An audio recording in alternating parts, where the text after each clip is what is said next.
बहुत ही गहराई में हमें लेकर के आया है परमेश्वर। जिस आराधना के हम हिस्सेदार हुए हैं आज, जिस आराधना में जिस भक्ति के साथ, जिस श्रद्धा के साथ हम परमेश्वर की इस आराधना में प्रवेश करते हैं, जिन शब्दों के साथ, जिन वचनों के साथ, जिन प्रार्थना के शब्दों के साथ, गीतों के सुरों के साथ जैसे जैसे हम परमेश्वर के पास आए हैं, मैं विश्वास करता हूँ कि परमेश्वर ने हमें डुबोया है, अपनी उस आराधना में डुबोया है। और इस आराधना के बीच में जितनों ने भी अपने आंसू बहाए हैं या परमेश्वर के साथ अपनी प्रार्थनाओं के शब्दों को बोला है, मेरा विश्वास है परमेश्वर ने हाँ और आमीन में उसका उत्तर दिया है। और मेरा विश्वास है कि परमेश्वर आपके उस काम को भी करने वाला है जिसके लिए आप बहुत देर से इंतजार कर रहे हैं। हम परमेश्वर के वचन की ओर देखेंगे। परमेश्वर का वचन बहुत ही अद्भुत वचन आज हम सुनने वाले हैं और ये वचन बहुत ही खास है। हम बाइबल पाठ पढ़कर सुनेंगे। भजन संहिता 23 अध्याय 1 से लेकर 6 तक।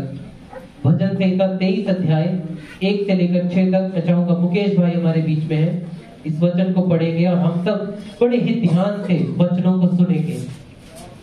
भजन संहिता 23 अध्याय, पूरा 23 अध्याय पढ़कर सुनेंगे। भजन संहिता 23 का 1 से 6 तक।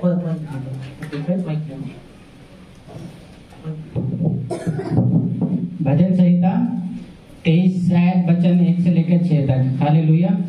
मेरा यहोवा मेरा चरवाहा है, मुझे कुछ घटी ना होगी। वह मुझे हरी हरी चराइयों में बैठाता है, वह मुझे सुखदाई जल के झरने के पास ले चलता है। वह मेरे जी में जी ले आता है। धर्म के मार्गों में वह अपने नाम के निमित्त मेरी अगुवाई करता है। चाहे मैं घोर अंधकार से भरी हुई तराई में होकर चलूं, तो भी हानि से न डरूंगा, क्योंकि तू मेरे साथ रहता है। तेरे सोटे और तेरी लाठी से मुझे शांति मिलती है। तू मेरे सताने वालों के सामने मेरे लिए मेज बिछाता है। तूने मेरे सिर पर तेल मला है, मेरा कटोरा उमड़ रहा है।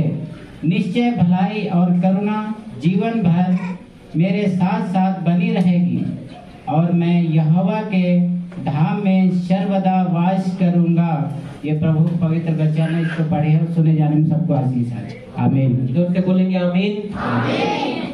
दूसरा बाइबल पाठ हम पढ़कर सुनेंगे।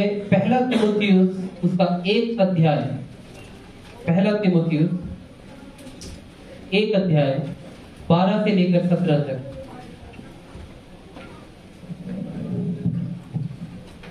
पहला तीमुथियुस 1 अध्याय 12 से लेकर 17 तक।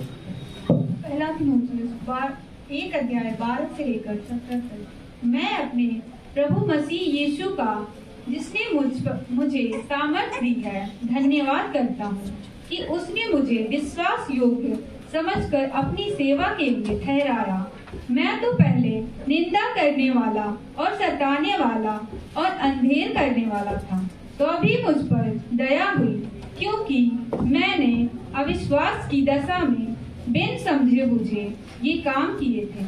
और हमारे प्रभु का अनुभव उस विश्वास और प्रेम के साथ जो मसीह यीशु में है बहुतायत से हुआ। यह बात सच और हर प्रकार से मानने के योग्य है कि मसीह यीशु पापियों का उद्धार करने के लिए जगत में आया, जिनमें सबसे बड़ा मैं हूँ। पर मुझ पर इसलिए दया हुई कि मुझ सबसे बड़े पापी मैं यीशु मसीह अपनी पूरी सहनशीलता दिखाए, कि जो लोग उस पर अनंत जीवन के लिए विश्वास करेंगे, उनके लिए मैं एक आदर्श बनूं।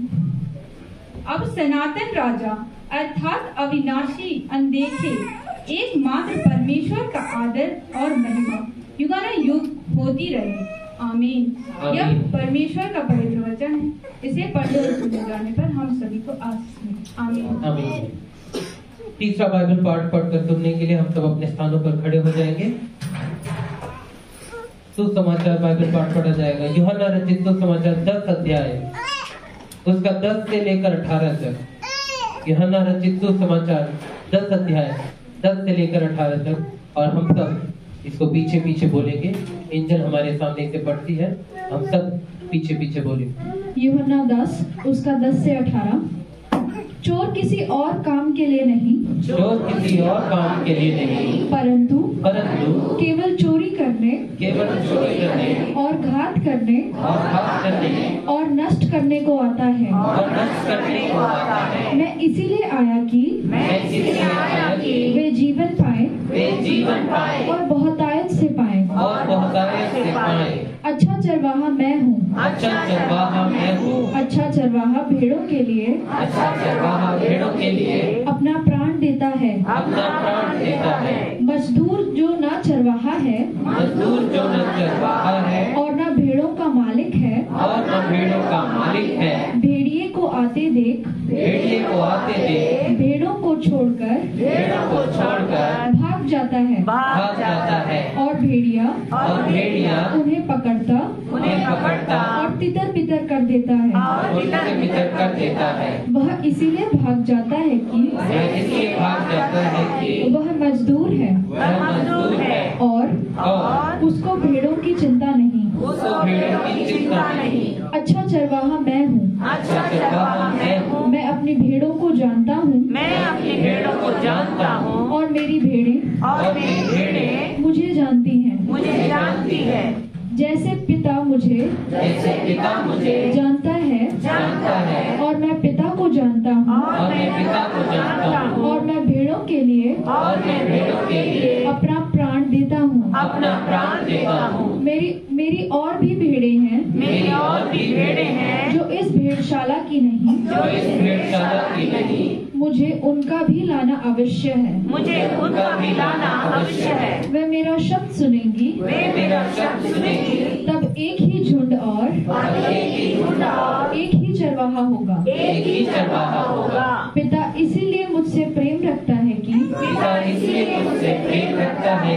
मैं अपना प्राण देता हूँ कि उसे फिर ले लूं। कोई उसे मुझसे छीनता नहीं, वरन मैं उसे आप ही देता हूँ। मुझे उसके देने का भी अधिकार है और उसे फिर लेने का भी अधिकार है। यह आज्ञा मेरे पिता से मुझे मिली है। इस वचन के पढ़े और सुने जाने पर हम सबको आशीष मिले। हम सब अपने स्थानों पर खड़े रहते हुए ही